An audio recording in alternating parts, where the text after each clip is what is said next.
Hello everyone, আসসালামু আলাইকুম। কেমন আছেন আপনারা সবাই? আশা করি ভালো আছেন।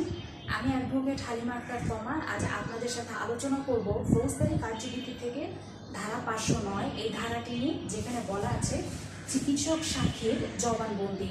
অর্থাৎ এই 509 ধারা অনুযায়ী আসামির উপস্থিতিতে ম্যাজিস্ট্রেট কর্তৃক গৃহীত ও প্রত্যায়িত অথবা কমিশনে গৃহীত কোনো সিভিল সার্জন বা অন্য কোনো চিকিৎসকের জবানবন্দি সাক্ষী হিসেবে পরবর্তীতে আদালত কর্তৃক তাকে সিভিল সার্জন বা সেই ডক্টরকে যদি ডাকা নাও হয়, তাহলে যেটা হবে যে মামলা অনুসন্ধান বা পরিচালনার ক্ষেত্রে বা যে কোনো বিচার কার্যে যে কোনো সময় সেই জবানবন্দি যেটি সিভিল সার্জন বা চিকিৎসক তিনি দিয়ে গিয়েছিলেন বিজ্ঞ আদালতে, সেই জবানবন্দিটি পরবর্তীতে সাক্ষী হিসেবে ব্যবহার করা যাবে।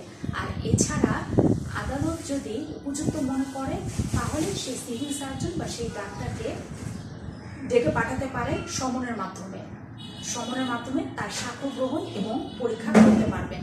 এই হলো ধারা 509-এর মূল কথা। তো আবারও রিপিট করছি যে এই 509 ধারা হলো শুধুমাত্র যখন একজন সিভিল সার্জন বা একজন চিকিৎসকের জবানবন্দি গ্রহণ করা হয়েছে এবং সেটি গৃহীত হয়েছে, প্রত্যায়িত হয়েছে অথবা কমিশনের মাধ্যমে গৃহীত হয়েছে, তো পরবর্তীতে যদি তাকে ডাকা না হয়, ডাকা না হলেও চলবে, ওই যে তার যে জবানবন্দি যেটা তিনি দিয়ে গিয়েছিলেন সেটাই সাক্ষ্য হিসেবে প্রদান করা যাবে।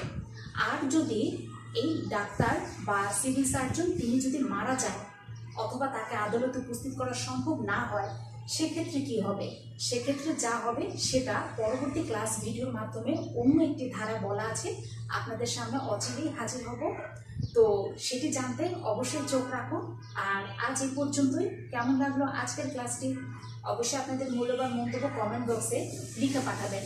আর এই যেতে যেতে আবারও বলে যাচ্ছি, আজকের এই 509 ধারাটি হচ্ছে শুধুমাত্র সিভিল সার্জন এবং চিকিৎসককে যদি ডাকা না হয় সেক্ষেত্রে কিভাবে কি হবে সেটাই বর্ণনা করলাম। আর মৃত্যু কিংবা নিখোঁজ অথবা আদালতে হাজির করা সম্ভব হচ্ছে না, সেক্ষেত্রে কি হবে সেটা পরবর্তী ভিডিওর মাধ্যমে আপনারা জানতে পারবেন। তো সে পর্যন্ত ভালো থাকবেন সবাই। খোদা হাফেজ।